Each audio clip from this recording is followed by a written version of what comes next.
I'm John Cruz, professional bass angler, and you are watching Bass Life Podcast. All right, here we are with another episode of Bass Life Podcast.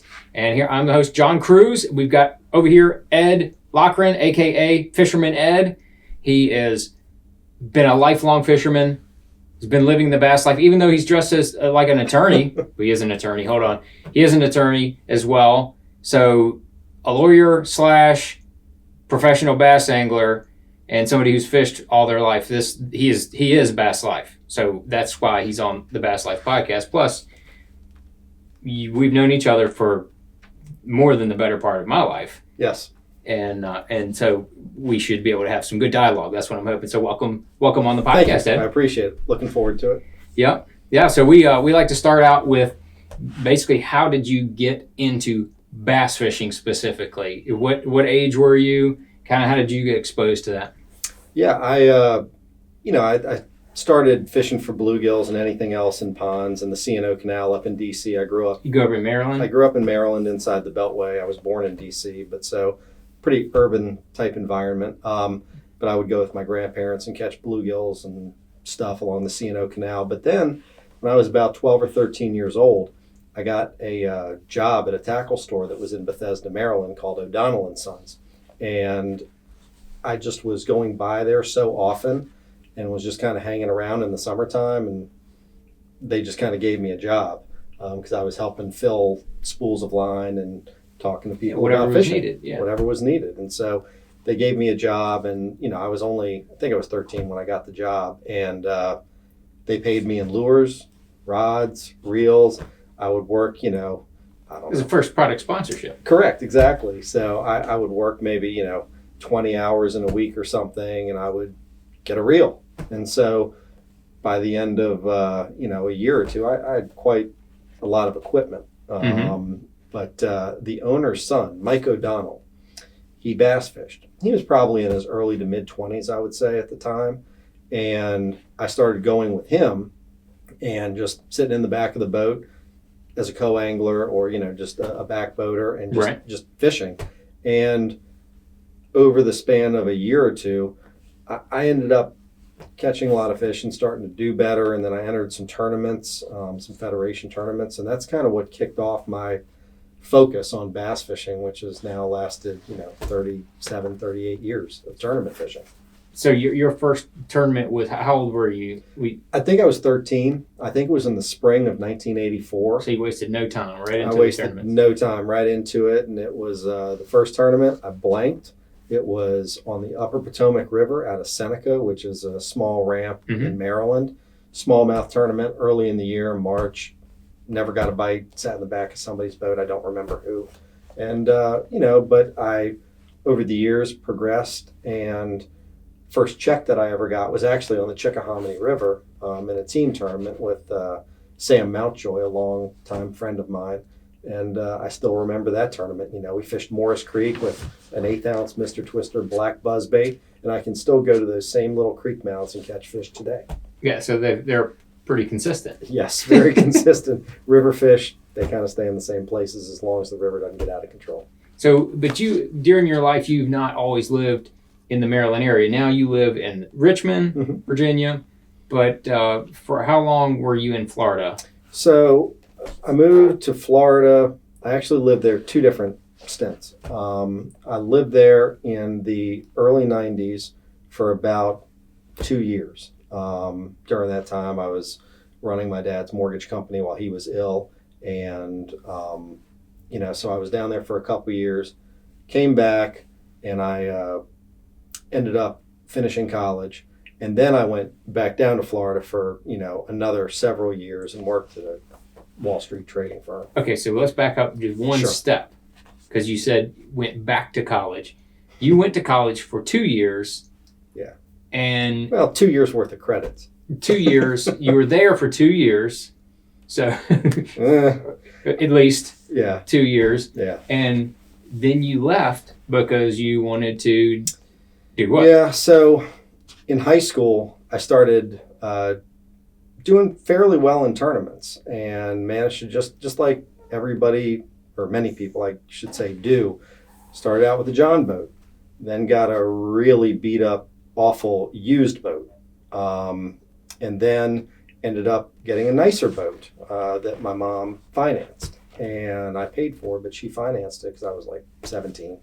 And with that boat and some decent performances and wins in tournaments around the Potomac River, which was really coming on strong in the late 80s, I started gaining a little bit of notoriety. And so I started just having my friends ask me to take them and their dads out fishing. And that sort of morphed into their dads and then their friends. Next thing you know, I'm a guide. And while you're going to school? While I'm going to high school. And then I actually went to George Mason University, which is in Northern Virginia. And the reason I chose there was so that I could keep fishing and stay around and guide and stay around the Potomac River. And I did that. And I actually had started fishing BFL tournaments. The Redmans back then is what they were called. And I started fishing those at 16. And my goal was to make the Redman All-American. And I ultimately did that at 21 and fished it in the summer of 1992.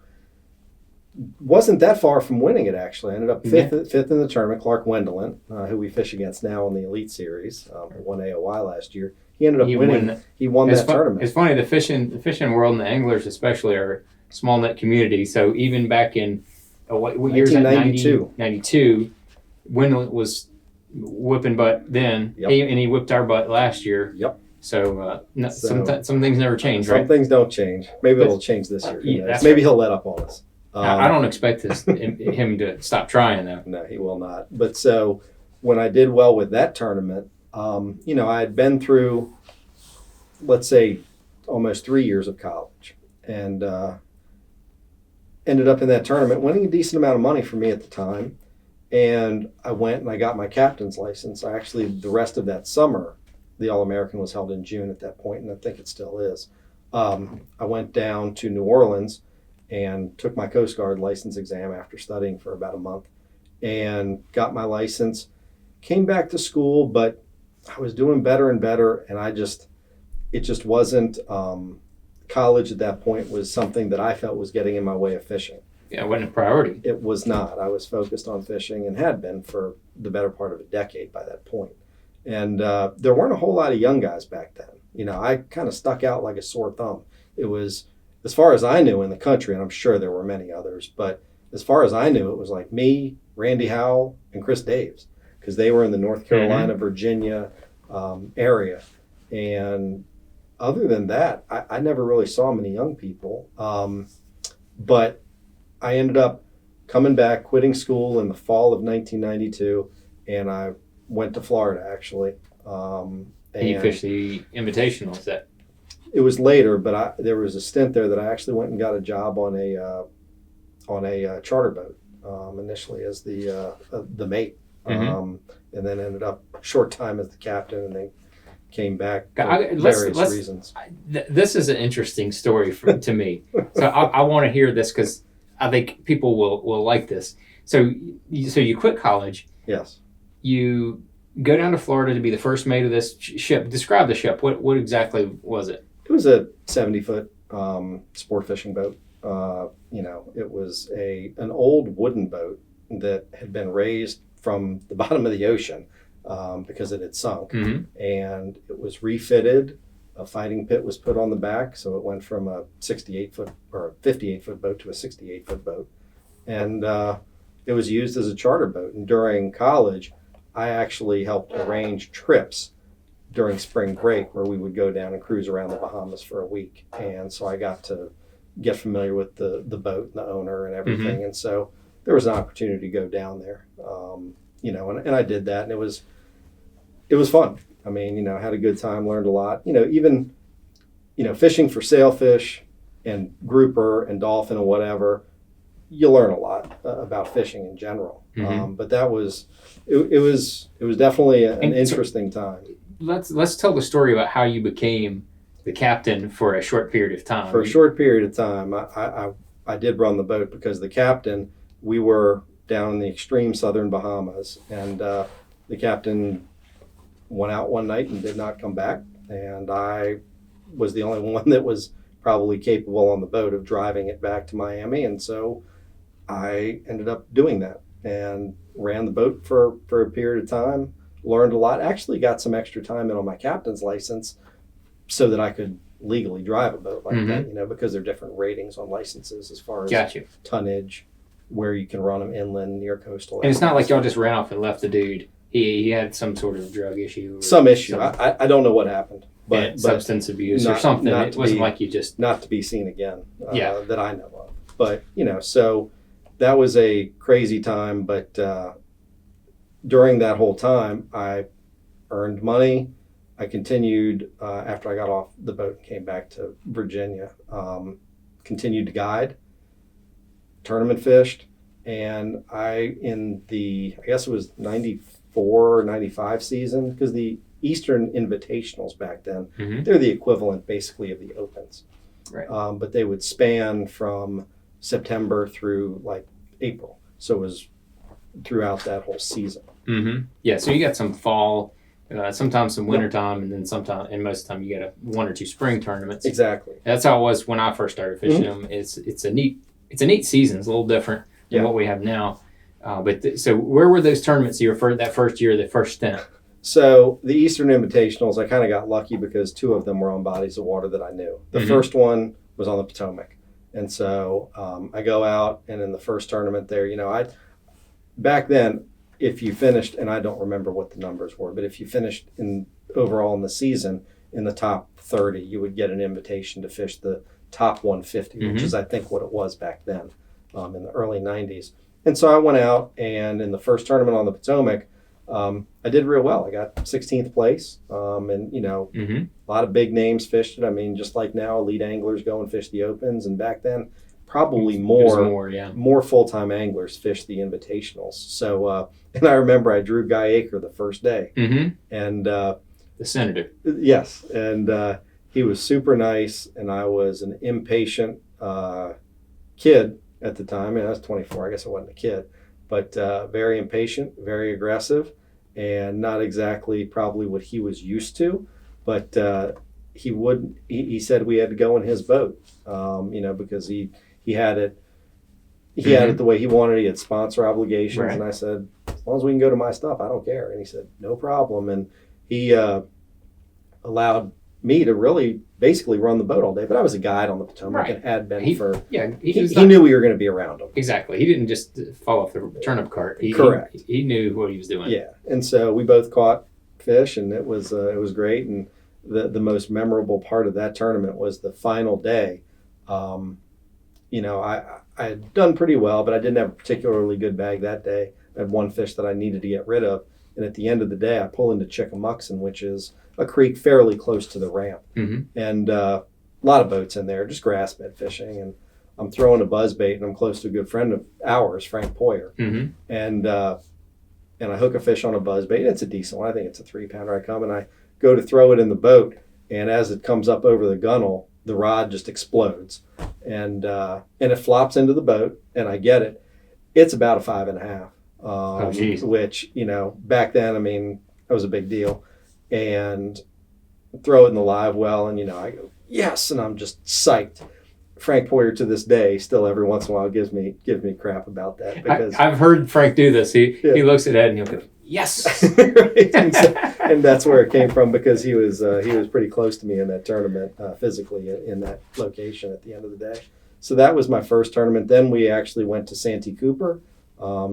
Did well, drew now a longtime friend of mine since that tournament, Les Orr, down in Virginia Beach, very good angler. And one of the roughest tournaments it must have been one of the roughest there's ever been.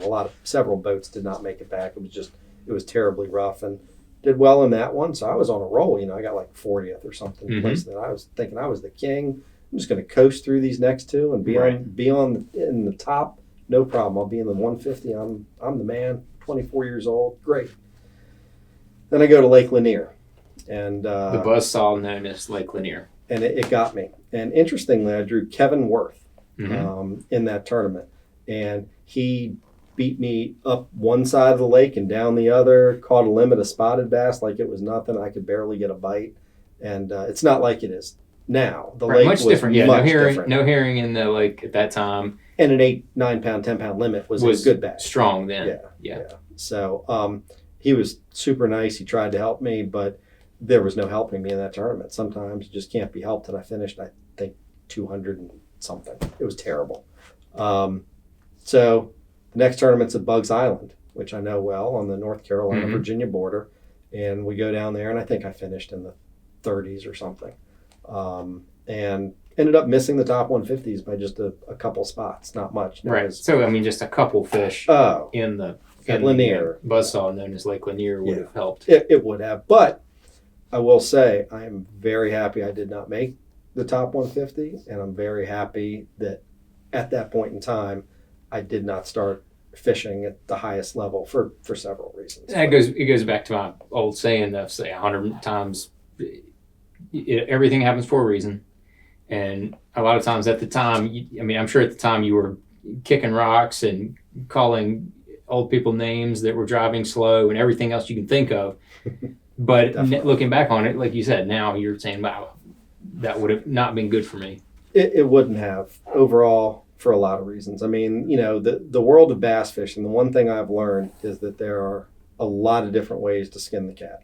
I mean, you can come out and commit to this, and that's what you're doing, and grind up through the ranks. And I've watched people that have, done that. I mean, I've watched Brandon Palaniuk and Mark Daniels, guys that I know, that have come up through the Federation and just made their way. But those two in particular, their talent is undeniable.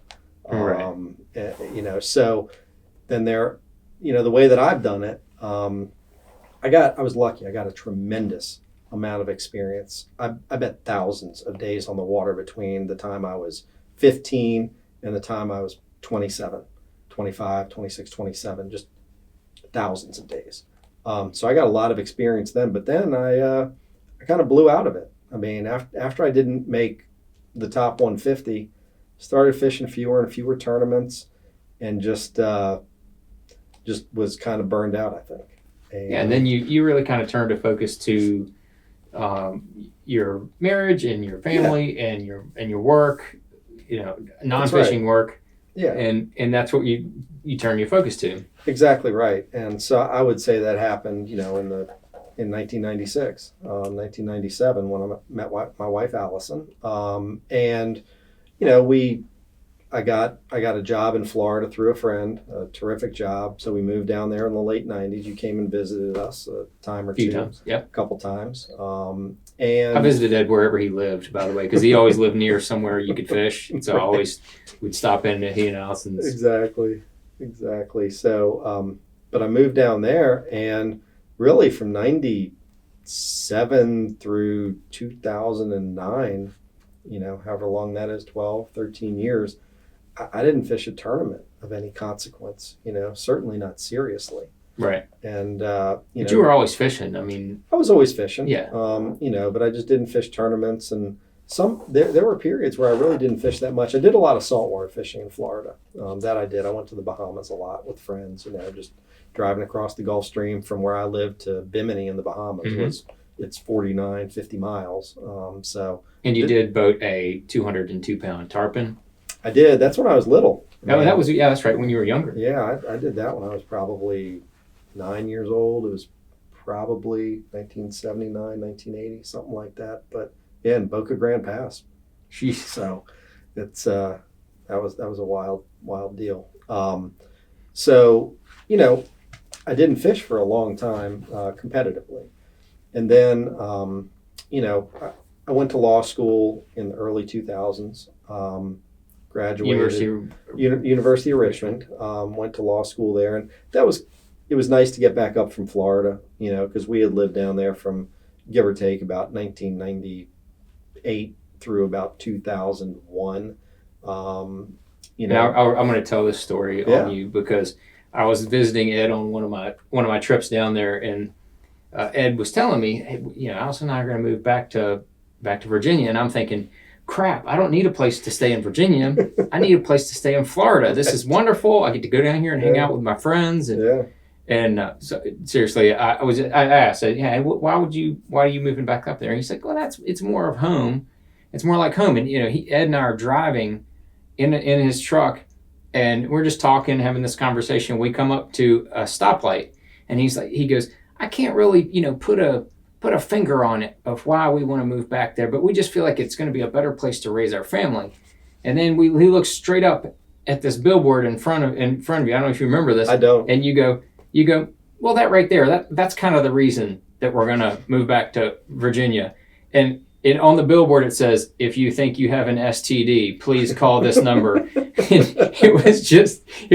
I'll never forget that, because I just thought it was the funniest thing. Hey, man, South Florida. You were just trying to explain why you wanted to raise your family back home in the area you knew, and it made more sense. So yeah, I just thought that was funny. Nothing about South Florida, because it's an amazing, great, awesome place, but it seemed extremely appropriate. It's got its flaws, just like parts of Virginia have. Just like flaws. Anywhere else. Yeah. But yeah, so we ended up just deciding to move back, and it was nice having you come down there the couple of times that you did. Once after your first, I would call big, it wasn't a win, but you got third at Okeechobee. Mm-hmm. And you came to our house. I don't recall if it was before or after we went tarpon fishing. I think it was right after that. Was it? Mm-hmm. And that was fun. We went tarpon fishing and peacock bass fishing, and caught a bunch of fish, and that was fun. But when I moved back up to Richmond, started talking to some of the guys that I knew, and that fished up here, and slowly started getting interested again in it. The itch. Yeah, got the itch. And then I don't know. I just one day, I don't know if I looked in the mirror, I was like, man, I'm getting older, because I'm in my, at that time I was probably 40. And I said, man, I better get moving on this thing if I ever want to actually get back into it. And thank God I work for a great law firm, Cawthorne, Descovich, and Gavin, and Chuck and Dwayne both give me a lot of latitude to do the work that I need, and also, get out and fish. And Allison too, your wife is very supportive. She's very always has been. Yeah. I mean, I don't know. She's always telling me to leave and go fishing. So, but I get that. So she's been supportive. My mom's been supportive. The law firm's supportive. But, you have to try to fish the Elite Series or any other top level circuit. You need to have a lot of ability, you need to have some money, and you need a lot of support, just that, will help you just make things easier, because you don't need things being tough. It's tough enough trying to catch a bunch of little green fish somewhere that you've never been, in changing weather conditions and rough water, and figuring them out in 2.5 or 3 days. Right, and then you throw in a flat tire, or alternator goes out, or your rods get stolen, or random stuff like that. Exactly. So the support's important. But I said, well, I'm going to try it, and let's start fishing the opens. So I went and I bought one of your boats from you that you had used for a year. And I think I bought several of them, if I recall correctly.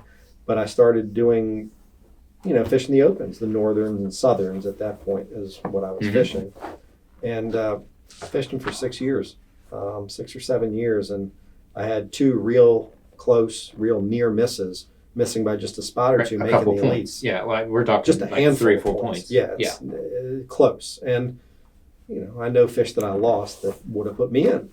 But I still think that my timing was still probably good. I mean, I came in now 2 years ago into the elites through the opens, and it was a good time, I think, for me to come in. Obviously a lot of the guys had left and gone over to MLF, but a lot of the people that are there, even the guys that no one in the bass fishing world other than regionally may have ever heard of, they're just really good. There's so many good anglers out there. Yeah, and it's a solid group. It's a thin line between making it and not making it. You can read stories on Bassmaster about some of the guys that make it and how they end up making it, and just it's such a thin line when you're at such a high level, and so many people are so good now. It's it's unbelievable. It's the crazy. competition. That's what I tell people. I said, you know what the difference between a good year on the Elite Series is and a bad year? This is a bad year, and that's all the fish you catch are this big in a good year. Like bad year, good year. Bad year, good year. It's just like an inch or so on average. If you across the course of the season, that's the difference. That's it. It is. It's amazing how those little differences add up over time. You told me, because we travel together obviously, and you told me when I came out there at first that every single fish matters, every single point matters. So even if you're in 75th, which I think I found myself at St. John's in 75th this past year after the first day, if you're in 75th, you need to go out and catch, even if you just catch another 12-incher. You don't know if that's the one that might put you in the Classic. Right. And that... Or Angler of the Year. Or any whatever other, whatever you might have to achieve. And that has proven to be 100% correct. And thank God the next day I went out and caught like a 13-pound bag. Right. But, jumped up 20 or 30 spots.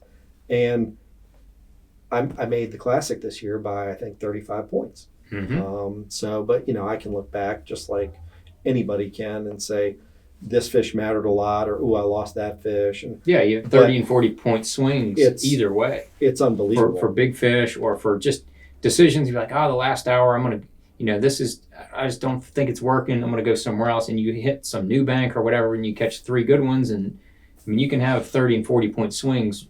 It's a fine line. Easy. Right. Between disaster and being a hero. Yep. It's like it that. Is a fine line. That and that. I mean,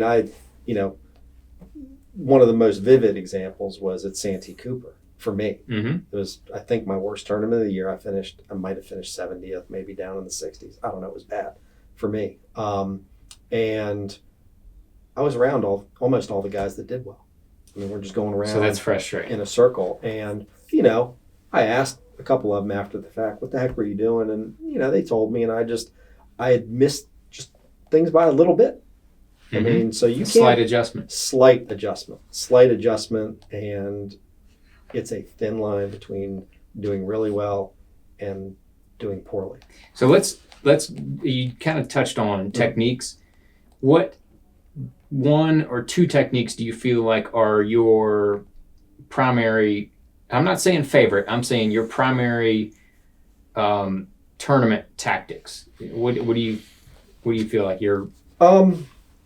I don't know if it's so much a tactic, but and your technique, and not very often has it really mattered. It mattered at Lake Fork this year, but I think one of my strengths is my casting ability. Just growing up where I grew up fishing, a lot of the tidal rivers, they have a lot of targets, and you really have to get a bait into tough spots or docks, under docks. And so my casting, and it almost doesn't matter what I'm casting. Well, I was going to say, in my opinion, I think it's probably from a spinning rod perspective. You were one of the first people that ever showed me basically trick casting with a spinning rod. Now, I'm not talking about just skipping a Cinco or something up under bushes. Like anybody can do that. I'm talking about like a 1/8 ounce ringworm, 1/8 ounce weight with a 4-inch ringworm, and you're skip pitch casting it 20, 30 feet under an overhanging limb or a dock or something. I'd never seen that before until I fished with you many years ago. I think it was on the Potomac where we were fishing. And when I saw that, I said, I've got to step my game up for the spinning rod deal.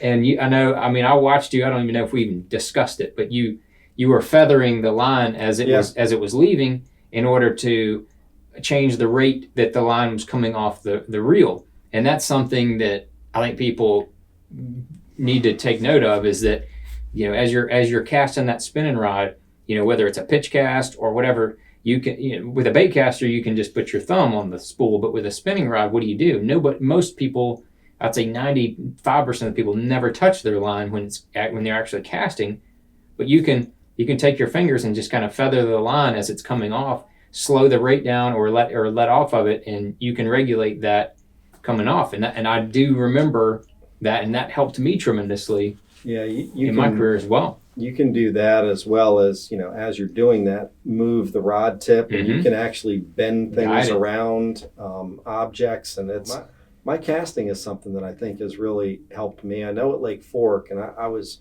using bait casting gear at Lake Fork, but throughout all of my fishing, I've always tried to cast where other people don't, get to where other people don't, or maybe with a lure that other people don't. Throw a crankbait into a god-awful brush pile or something, or, and be able to work it through. You got to have the right crankbait. Coming back around to Clark Wendlandt, he's one of the guys I've heard mentioned 2 or 3 different times by co-anglers, as you're fishing during the day. Yeah. I had a bunch of different co-anglers over the years.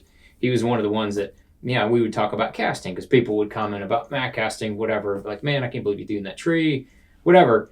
And then I would say, well, who impressed you the most that you fished with? And multiple times I have heard Clark Wendlandt. Clark Wendlandt. Oh, we were fishing docks. Clark Wendlandt, dude, he put that thing where you could never see. Yep. I never knew somebody could cast a lure. Like I've heard that multiple times. So that's interesting. It is very interesting when you talked about casting skills, and then obviously we see the result of what he's been doing. But one of the things, as far as the techniques go, that I want to touch on, I want you to try to elaborate on is what I've kind of just coined it as power drop shot.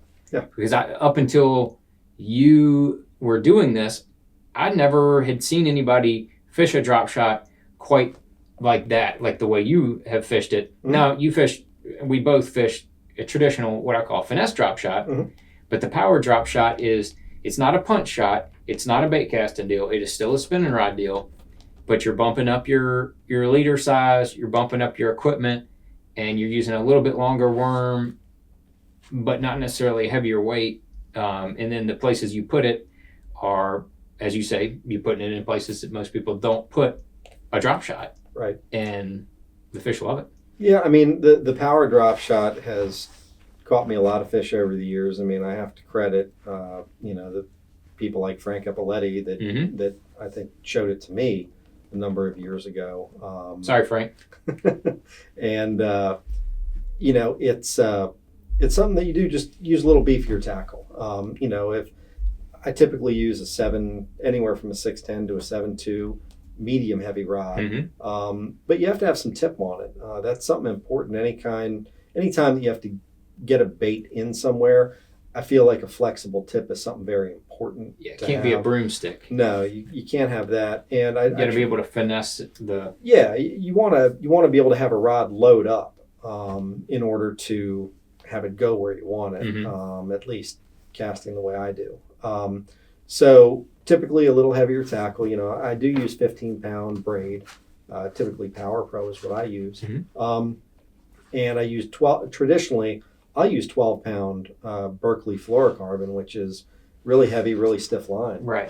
They use it to tie up battleships. You can as well. You can. You might even drop 10 if you have a small battleship. Right. Destroyer or something. Yeah, exactly. But sometimes I use 8. Sometimes I use 12. Rarely do I go anywhere other than 8, 10, or 12. Whatever fits the type of cover you're fishing. Correct. Or the size of fish or whatever it is.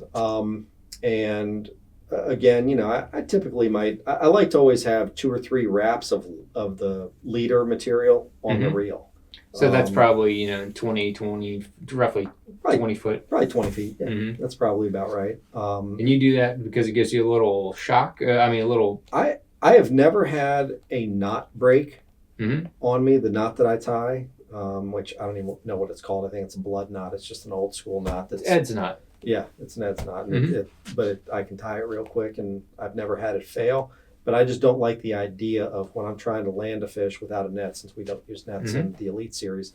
I just don't like the idea of having a point that is probably weaker in between the reel and the fish. Yeah, in the guides. In the guides. I don't like it either. I just don't like the idea of it, so that's why I try to have a wrap or 2 on the spool. So when you get them close to the boat, it's just the line. It's only the fluorocarbon leader. And sometimes I just throw straight braid. If you're in real tannic water or something, I'll just color the line brown with a marker and just use straight braided line. There's some problems with doing that. The when you're fighting a fish, the weight will typically knot up real bad, and you almost have to retie every single time. But with that 12-pound fluorocarbon leader, that doesn't happen because it's too stiff. And so I know that over the last year you have changed to a Gamakatsu hybrid worm hook. I have. As your go-to. Absolutely. On that. Yeah, before I had used an owner hook, and I love the hook, but I always felt like it didn't have enough bite. And then Gamakatsu came out with these hybrid all-purpose worm hooks, and they have the nano coating on it, which is slick. They have the 1/0, 2/0, and 3/0 that I think are most appropriate for what we're talking about here. The 1/0, 2/0, and 3/0 though are drastically different hooks. Even though it's just one size each time, drastically different. The wire size is different. The frame is different. Yeah, you can put, you go from like a robo worm to, with the 3/0, you could put, a creature bait. Yeah, or exactly. Heavy quiver, 6-inch quiver, 6.5 meaty inch bait, quiver. right? Yes. So the one that I use for most all baits is going to be that 2/0, and it's a very good balance. It's a stiff hook. It's got a big bite. Good for like a trick worm size, anything bait. Like that. Exactly. And then you go in a little bigger, beefier, you go up to 3/0. Exactly. And that nano coating, also it has a big barb on it, which I like. I mean, the nano coating, I think the hook sets are easier. I have lost, I don't even know, maybe 3 or 4 fish on the hook over the past 2 years. It's just once they're hooked, not very many. Yeah. So it's a terrific hook. And they're also light, because even though the gauge wire is fairly thick, it is not a heavy weight. And I like to have that lighter weight on my drop shots, so the bait kind of I agree. So flutters. You get the heavy the strength gauge and steel, but because it's a different material than a traditional hook, it's lighter, and so it helps give your bait a little different action, maybe a little slower fall if you're getting dead sticking it or something. Which I do quite a bit. So yeah, I mean, it does make a difference, and it really, you look throughout lines of rods, throughout lines of reels or lures. If a company has a bunch of crankbaits, there are always several that are just, they got it right and they're winners. And almost every single one of those Gamakatsu G-Finesse nano-coated hooks, whether it's the trebles, it's a winner. Whether it's the soon-to-come-out flipping hooks, it's going to be a winner. Right. They're all tremendous. The stinger hooks, those are just winners. And so if anybody's wanting to get more familiar with the power drop shot, Ed, we put his name on some kits that are available on the Missile Baits website that has everything in there. It has the quivers, both sizes. It has the hooks that you need. It has tungsten cylindrical drop shot weights, like you fish for this technique. So it's kind of and then instructions on how to rig everything. It's all there if you want to take advantage of that. So I just wanted to mention that for people who are like trying to piece this whole technique together. Like, time out. You can just go to the website and then check out everything that's on there. And I think one of the most important things about the power drop shot is the leader. Traditionally with drop shots, when we're fishing up north, you'll typically have an 18, sometimes 24-inch leader, depending upon various factors. With this, you're fishing it around cover.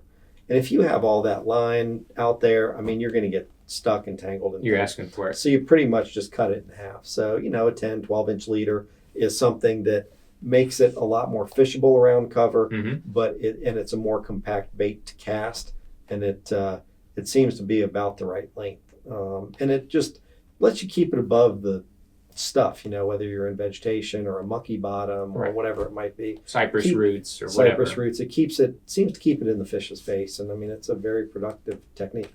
Nope. And then we mentioned dead sticking it. As far as Florida and a lot of those places go, that's tough to beat, is just pitching that thing around a piece of cover and then just leaving it. Lift it up. That's the way I fish it. I pitch it in there, let it hit the bottom, and I try to let it settle. And then once it settles, I just lift it up.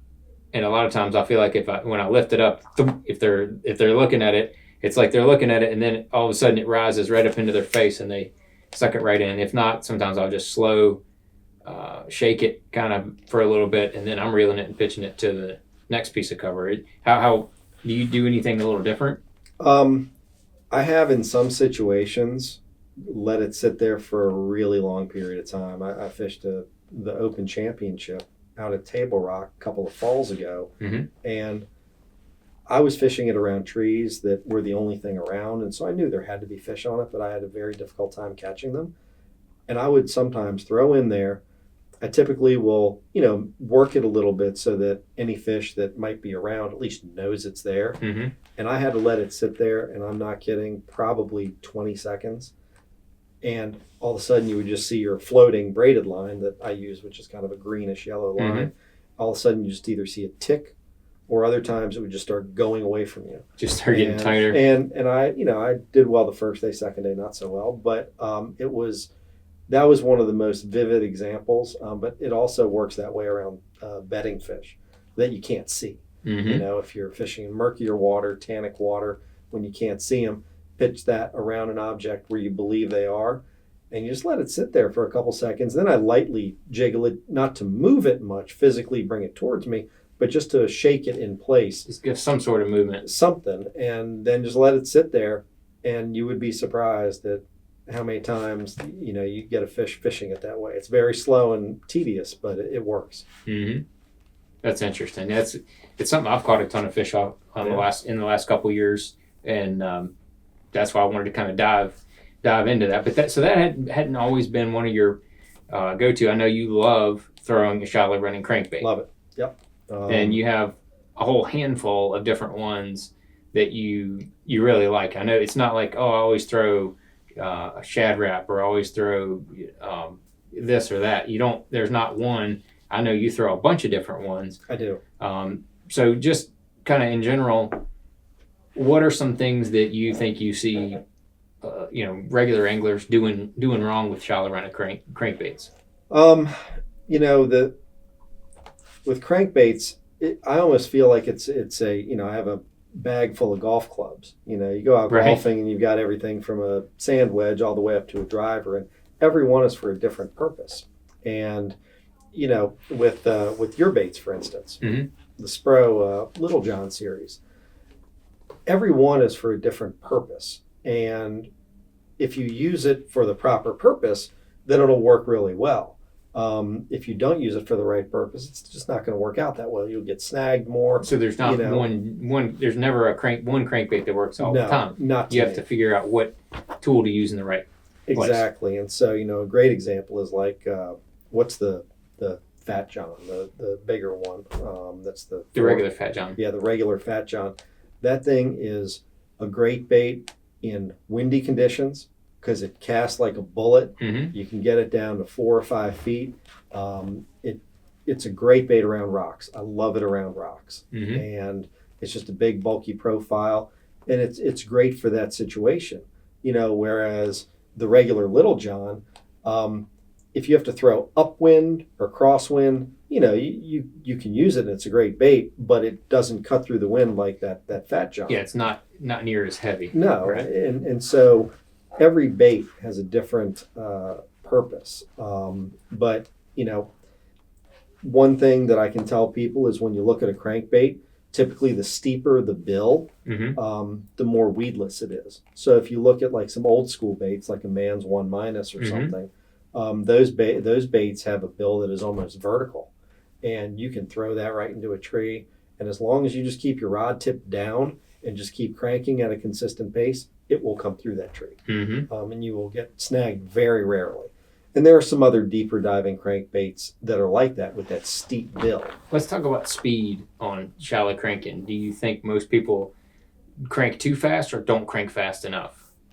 I generally use slower gear ratios for the most part. And I kind of crank at a medium pace. I think a lot of my crankbait success has to do with where I'm throwing it. Putting it in the junk. Putting it in areas where other people really don't throw crankbaits. I mean, I fish crankbaits around stuff people throw a worm in, on the James River or any of the tidal rivers that I kind of grew up fishing. And it's a productive way to fish. So as far as the speed goes, you just have to try. I mean, I try to stop it and pop it and keep stuff. It erratic. But, I almost just catch more fish, just steady reeling and just, making a lot of good casts, Trying to bang into not stuff. getting snagged, throwing where other people don't. Just try to be as efficient as possible. But there are times, certain baits, like flat-sided baits, your bait, a Little John or some of the Tennessee flat sides, homemades that people make, like Craig Powers makes. That bait, I throw that on a spinning rod. Those balsa baits, because they're actually the same molecular weight as a Pringle. It's about right. Yeah, and they cast like it. So I throw those on a spinning rod, a real limber spinning rod, and I crank it really fast. It's a slower gear ratio spinning reel that I use for it, but I crank it really fast. It looks a little ridiculous, actually, but I almost won 3 different Federation Nationals, TBF Nationals on it. One at Grand, one at Watts Bar, and one at Nickajack. And, it's a really productive technique. But that's a very specialized situation. So, but those flat-sided baits, you usually can crank them really fast. And they tend to produce, it seems. Yeah, they just don't end up having as much resistance as some of the bigger, bulkier, more hard vibrating crankbaits. So you can crank them faster, and I think that gets them real erratic, and it's a trigger for sure. And you cover more water because you're cranking it like twice as fast as a normal square bill. Right. But the situation has to be appropriate. It's not so much summer thing, not really a winter thing. It's a really narrow window for me. I mean, I've gotten down to where I'm very specific what I like to do in certain situations, and really I haven't been able to use that technique for years. Just haven't had the right situation in any tournament I've fished, and I don't know if we'll have one this year. Yeah, so possibly one. Yeah, maybe. Yeah, but so this past year, 2020, it was an awful year for a lot of people, but you had a really good year on the Bassmaster Elite Series, so much so that you qualified for your very first Bassmaster Classic. You knocked on the door, you've been around it, and you finally jumped into the hoop. Yeah, it took me 37, 38 years of tournament fishing, but I finally made it. And I really attribute that to, I don't want to say a couple fish, but I caught some big fish this year, and it's not something that historically I've done. Caught a 7-pound smallmouth at St. Clair. Up at St. Clair, I caught a big smallmouth up there, which was the biggest fish of the tournament. And it's so sad because I didn't have a marshal in my boat. I didn't have a boat for 3-4 miles around me. So I catch this fish. I'm looking around for someone to clap or do something. I'm like, I'll just put him in the live well. That's a good one. The first person you saw was me. Right, exactly. And I show up to Ed, and he's like, "You may want to fish around here." And I said, "Why is that?" He said, "I just caught one. I think it's like a 7." And I went. Yeah. It was a stunned silence that I had. I don't know if you picked up on it, but I had a stunned silence to where I was going, Ed's not one to horse around on stuff like this. Is he really being serious? If I would have said that I caught a 7-pounder, Ed would say bull crap. You're just messing with because that's what I would do. Yeah. So as somebody who says that kind of stuff, I was wondering, is he really... And then I thought, he's not kidding. He really did catch a 7. Yeah.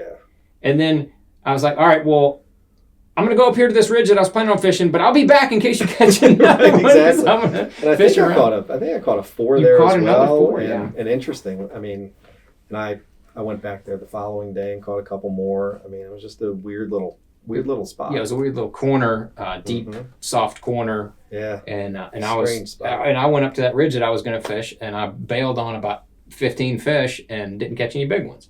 Yeah. So that's how my year went. Yeah, it was rough. But you never. That's why you just keep fishing, and you don't worry too much about it. I think I made a really good decision, and I mean I could have gone up there and they'd have all been 4-pounders, and then absolutely, yeah. I mean it was great. Then it would have been a great decision. Exactly. It's just a fine line, but that fish was important. I mean that fish got me to the 3rd day. And I got important points. And then I had a fish at Champlain the first day. Made a top 10 there. First 10 minutes. And I caught a largemouth, fished in an area that, I've caught some fish there before, but I mean, it was almost a 6-pounder. And that's just a good first fish 10 minutes into the tournament to catch. Starts you off right. And, then I bounced around on my smallmouth stuff, and I think I weighed in 2 other largemouth, but all the rest smallmouth, and had a good finish. But that big fish, put me in there. That's what got you into the top 10 versus being 20-something or whatever. Exactly. Instead of having a 3-pound smallmouth, you got almost a 6-pound largemouth. Mm-hmm. It's a big deal up It there is. where the weights are so tight. So then you're right on the cusp of, you're inside the cut of the Classic going into the last tournament in Lake Fork. Yeah. But you needed a reasonable finish. You didn't need Actually, I was just outside by one. One point. Yeah, I was right there. I was thinking you were just in. I You were was just right out. there. Yeah. So you're right there. So you needed a solid finish. We were figuring you needed at least a top 40, probably a little more than I figured 35th. Yeah. And so you just went ahead and you're like, all right, screw it. I'm just going to top 10 and be done with it. Yeah. It'd be so much easier. I should do this every tournament. This is so much fun. Yeah. Fork's been good to me. I've been there twice now, and I've had decent tournaments. This last one was very good, but it was very good, but I know you had restless sleep because you were not comfortable with what you found in practice. Well, no, I had found virtually nothing, I thought. And you had one big pocket. I had one big pocket. It had, 20 docks in it, 17 docks in it. And I caught a couple of 2 1/4s there, like one or two, or 3 2 1/4s in practice there. So, there's some fish around here. That's good. And then I fished the rest of the time. And I was struggling. I was not on anything. And I show up to those docks, and, there were a couple that I wanted to fish in particular. I get there first. I had a good draw, and my boat's fast. So roll up there, and I start fishing, and another competitor pulls like 4 or 5 docks ahead of me. I'm just like, man, come on. Why do that? Not this tournament, man. Yeah, exactly. Not this one. Yeah. And so, but he just fishes like 1 or 2 docks and then leaves. And so I go through the 2 docks that I was confident I was going to catch a fish off of, and I don't catch anything. I'm like, oh, great, here we go. And then I catch it on a crankbait on a random stump around the dock. It's like 2.5. I'm like, oh, that's nice. Okay, good. Then I go down, and I get about to where that guy was and had left, and I picked up my chatterbait, and it was on. The chatter wagon came through for you. Yeah. So I caught a 7 something, and I caught a 7.3. And I pulled out the power drop shot, caught a 4.5. I go down a little farther. I think I caught a 3. Go down to another dock. I caught a 5 something. And, And you had fish wrapped up under like 42 pilings around, and then you jammed your boat all the way up under. It's amazing. He's got it all on video. He's marshaled it. Jamming his boat all the way up under these docks because the water was a little low. And then, like a conductor conducting an orchestra, getting the fish and the wire, and you got it all out. I don't think you lost any of the good ones that you caught. I lost one. I lost one fish that I hooked, and he wasn't even around. He wasn't. He didn't like wrap me up in anything. But it was the third day I lost one that was. It was a big fish, but that's the only one that I lost that I'm aware of what it was. I had a couple other bites. But you had some sensational catches, unbelievable. In order to make it, you finished 5th, I believe. Yeah, 6th. And I was in 2nd going into the final day, and it just it was the Patrick Walters show, but. That's the way. Everybody else was fishing for 2nd. In correct, that and I could have gotten it, but I'm very happy with the 6th. But the interesting thing is, and I've gone back and watched it on Bassmaster, and Zona and Ronnie Moore were making fun of me, which is fine. But I had a number in my head that I needed to catch in order to get that top 30 that I knew would put me in, because I had looked back at our former tournaments. Right. And I figured I needed like 37 pounds, probably 37, 38 pounds. And that second day, I probably have like 34 combined, 35, something like that combined. And it's 1 o'clock or whatever time it is. And I throw this chatterbait up under a dock, skip it actually way out the other side of the dock. And I'm reeling it up, and I notice there's a PVC brush pile fish tractor thing. And then I see there's another brush pile, an actual wood brush pile next to it. Like, there should probably be a fish there. And before it gets, I'm bringing it to the pile from the other side. And before it gets there, I watch a 5-pounder roll up and eat it, go straight into it, and then wrap me up. This is the video you're probably talking about on Bassmaster. And I couldn't get to it. I had to pull my trolling motor, get over there. The fish is going nuts. And he's wrapped around 1 or 2 pilings through 2 different brush piles. And I know that is the fish that's going to put me in the Bassmaster Classic. And, I stayed calm. I trusted my line. Mm-hmm. I saw how he was hooked when he came up and swirled, and he was hooked through the head. He was going nowhere on that hook. And so I took my time. I had to put my rod around a piling, get in there, move the brush, and do everything. And while all this is going on, I'm working here, and he's over here, swirling and jumping and doing everything. And I'm just focused on the problem. Fix the problem. Don't worry about that. You'll get to him eventually. Right. And he pins himself on the piling.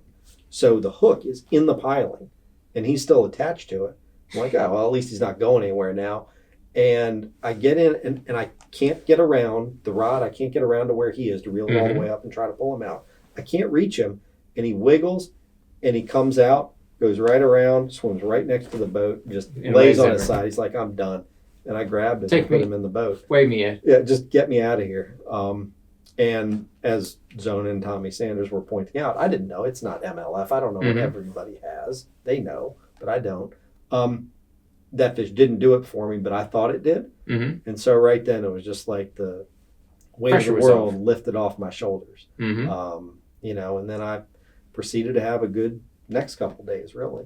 You kept on catching. You were there, might as well, right? Exactly. And but that tournament, like I told you, and it's dumb, but this stuff is really easy when you just catch a 5, 6, or 7 every day, or a couple of them. Right. It's easy to do well. Those fish are so unbelievably hard to come by. Yeah. I mean, really hard to do. It's ridiculous, and that's been the interesting thing about fishing at this level for the past 2 years. So, you make your first Bassmaster Classic. Mm-hmm. You're all set to go to Lake Ray Roberts in Texas in March, and then the pandemic is not going away. Not cool. So now it's going to be in June, a little bit different, a little bit warmer. I think that I've never fished Ray Roberts from what I've fished East Texas. Mm-hmm. I think that East Texas in first week of June is a good time to fish. It will be good. The fishing will be good. It will be warm, but bass used to have all their classics in August. Flaming water temperatures, boiling actually. Yeah. And so that the fish care will be fine as far as people wanting to know about that kind of stuff. I've already heard some about that, but it's not. I think it's going to be a really good tournament. I think by then, hopefully, we'll turn the curve and really be going on the downhill portion on the pandemic side, so we can have some good crowds and hopefully be able to kind of celebrate the Super Bowl of bass fishing, and all eyes will be on you for this one because you're kind of carrying the Missile Baits banner there at the Classic. No pressure. You miss it, you lose. No pressure. So, yes. So, come on, Noonan. We lose. You can do it. So I'm very excited to get to it. I want it to be a big event. As far as just for me, for my family, for you. I don't want it to be a stripped down tournament as we've seen the past year. I mean, it was a miracle, and just kudos to them, to BASS, for getting through this past year with all the events intact. But I don't want that to be the Bassmaster Classic. So I'm very happy that it looks like, it has been pushed to June, and the expo is going to go on. So I think that'll be good. I think you're correct. I think that what we're going to have is even people our age, 40s, 50, we probably by that time, I can't imagine we won't have access to the vaccine. Mm-hmm. And so I think once we get that, I think a lot of things will become more normal. And I believe we have enough lead time. I think March was not going to... It wasn't going to be practical. It wasn't going to be enough. And I think the additional several months, I think that's going to help out a lot. And I think it's going to be darn near a normal Classic, but I think maybe you got to wear a mask. Something like that. Potentially, yeah. But I think by that time everybody would understand whatever. Exactly. And, I'm interested to get to Ray Roberts. I chose not to go out. Well, chose because I don't really have a lot of time. Right. Because you're suing the crap out of people. That and a bunch of other things that I do. So I just don't have the time to drive out to Texas. And there are probably different ways I could have figured out how to get out there. But, we have rules restricting us about who you can go with and, it just would have been very complicated. So I chose not to go. So I think you're right. I think it's going to be a decent tournament. I have seen on, social media and stuff, people concerned about fish care. But I think that I bet that BASS will take tremendous steps and appropriate steps. They're the leader in fish conservation. I mean, Correct. nobody can even remotely come close to Yeah. saying otherwise. So I think you're right. Whatever they do, I'm sure they're Gene Gilliland is the director on that, and I'm sure he's gonna dial it in by the time you guys get there. Yeah, and so I bet there are going to be serious measures. I'm sure a lot of ice and some kind of additive, whether it be the stuff that I use, like Please Release Me or other stuff. I'm sure something is going to be done. So I don't believe that's going to be an issue. Gotcha. But so the fishing, I'm assuming much of it is going to be deep. I think you probably fished that Toyota Texas. I did not. I have not fished Ray Roberts. Okay. No. Well, Ray Bob's not a friend of mine yet. Yeah, exactly. But I've gone back and I've watched that Texas Toyota Bass Championship they had there that Matt Herron won, and where Chris caught the biggest fish, Zaldane caught the biggest fish. Surprise, right? Yeah, shocker. So that was an interesting tournament. I don't know if the lake has improved since then or if they hit a tough patch or tough. It was in the fall, from what I remember. No, it was in June, I think. Oh, okay. I think it was. I think they had Maybe a big May. grass kill. Okay. I knew at some point they did, but it's come back, and I hear that they've had some good weights. It's one of those lakes where not everybody catches massive weights, but a handful of guys usually do, and then the rest of the field has more average weights. I do a lot of research. Since I don't get a lot of time to fish, I literally have not made hardly any casts since Lake Fork. So I do a lot of research, and so I have done a tremendous amount of research on Ray Roberts, along with the other waters that we're going to this year on the Elite Series. And, there are Texas tournaments that are held there. And in the springtime, it looks like it takes a 25, 30-pound bag to win single-day team events of the best fishermen there. So it would have been a heck of a tournament, I think, in March for weight. It would have been strong weight-wise, yeah. But those fish are still swimming around in June, and June is just the dead middle of summer there. So those fish, I think, are going to be totally done with spawn, way adjusted, deep in their summer patterns. And so someone, I think, is probably apt to get on some really big fish, whether it's going to be in the standing timber along creek channels or whether it's on the other side of the lake on just drops, or who knows, maybe someone catches them up shallow. Or maybe you'll just read the comments from this podcast and you'll find out where the locals are going to tell you where to public, fish. Right? Exactly. It'll be public information. But so I'm really looking forward to it, and I'm really looking forward to the event and making it there.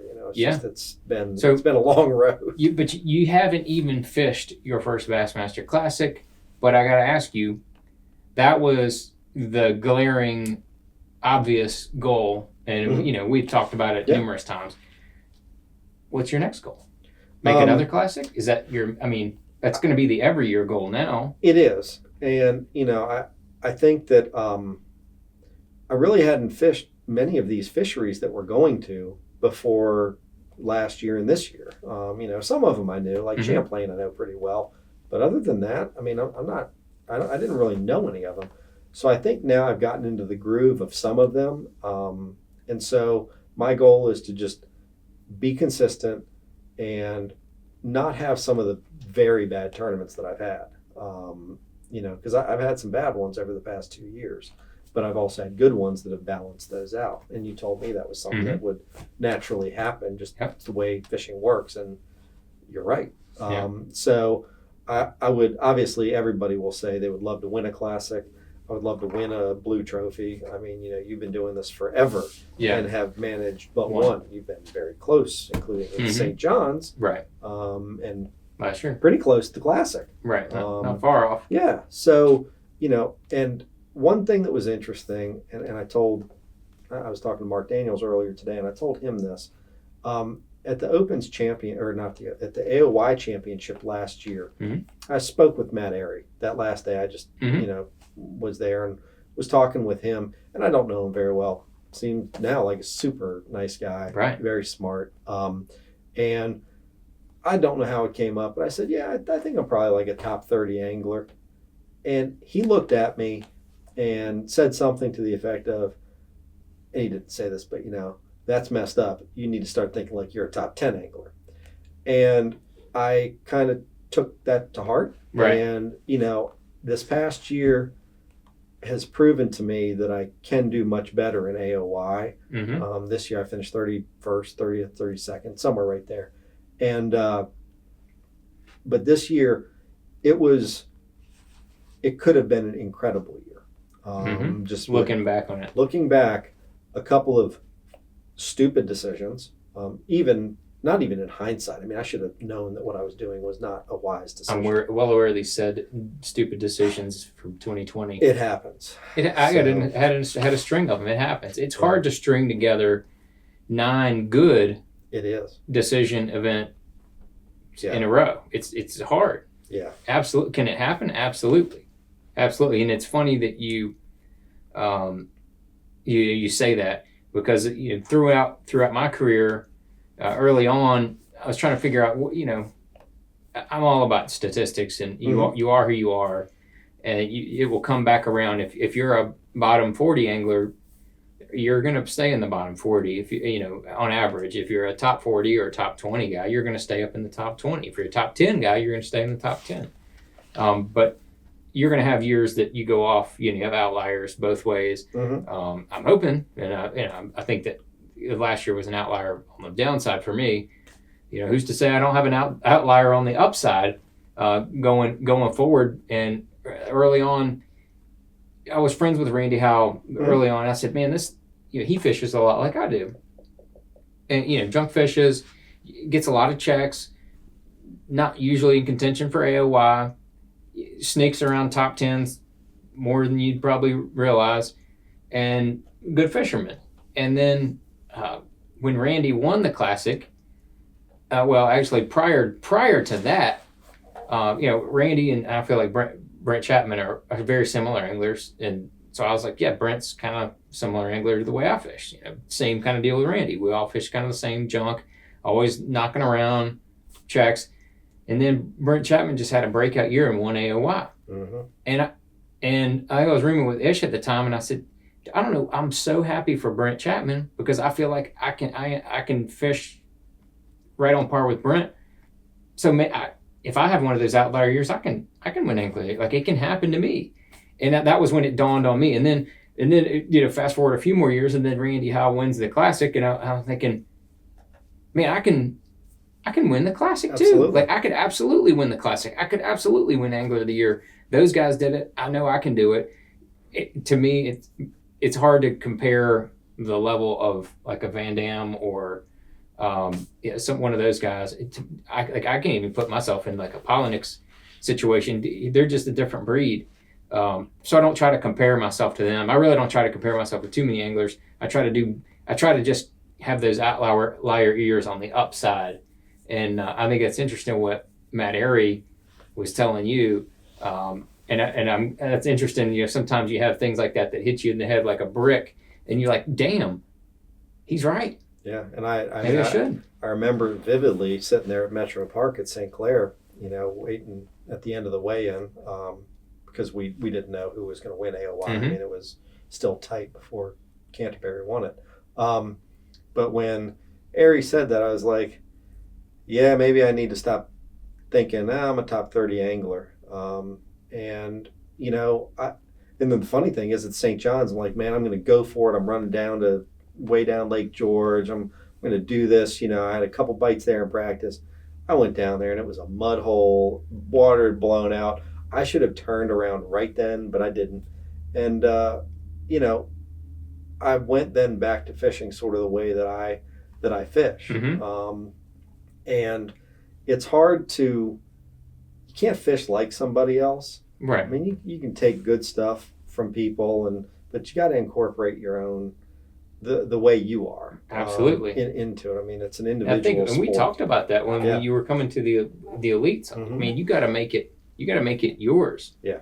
And I feel like that you've, like towards the latter half of your first season, I thought you started to figure that out and get comfortable doing that. And then obviously this past year you did. Yeah. And you made it work. And I just think you'll definitely dial that in even more and I think you will continue to go up in the AOY. So that's interesting. I just wanted to ask you about your next goals. Next goal is to have a good performance. I want to.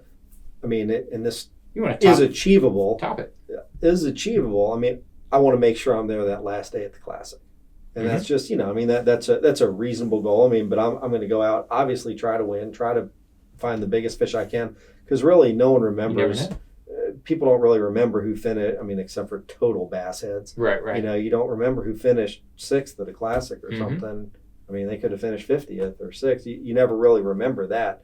So I won't say it's an all or nothing, but I definitely want to be there for missile baits and for Bass Cats Pro, everybody that's helped me, and for my family and everybody. I want to be in the mix at least. Sure. So, because it's a long road, and when you get here finally, it's you want to do well and make a good showing at the very least. Yeah, and we didn't mention it but here at the end, I want to mention our mutual friend Rick Hawkins. Rick's the reason that we know each other. Yeah. And you met Rick a million years ago, and then a million plus a couple is when I met Rick. Yeah.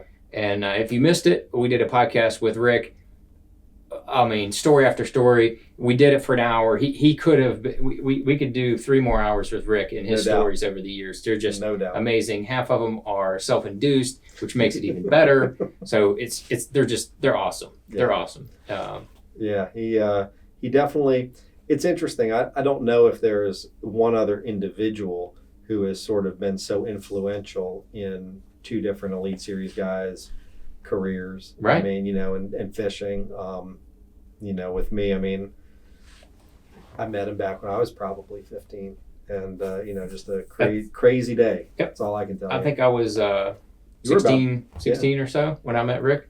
Yeah. He was living at Smith Mountain Lake, and took me out, and we fished a bunch of tournaments and stuff together. If you missed the podcast, you got to go back and watch how me and Rick know each other. But so that's our connection is through Rick, which is a lot of fun. But man, I really appreciate you taking the time to sit down and talk about bass fishing and bass fishing life.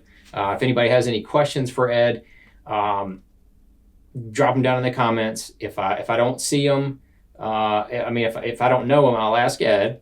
I'll definitely see them, and I'll try to answer the questions if I know them, or if I don't, I can ask Ed, and we'll try to get any of your questions answered down there. But appreciate everybody watching, and eventually we'll have this podcast on the podcast services. So maybe you'll be listening to this actually on one of the podcast services by then. But as of right now, it's on the YouTube.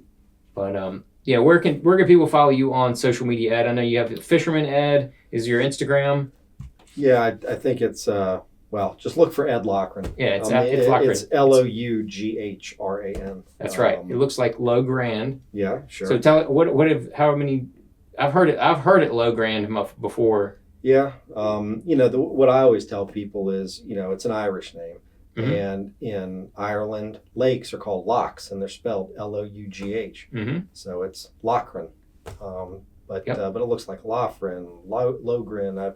I've had every different possible thing. It's fun. It's fun. It's really terrible. But you can find me on Facebook and Instagram. I'm going to try to do more content. I do actually have another catch from Lake Fork where I go all the way under a dock. And I'll probably put that out in the next couple of days. Yeah. Kind of funny. Do that. Interesting. All right. So thanks for coming on, Ed. No problem. And if you want to see any more guests, we're going to try to bring you all kind of different people, local people, regional people, pro anglers as well. But really, the common denominator is that they live the bass life. So thanks for watching.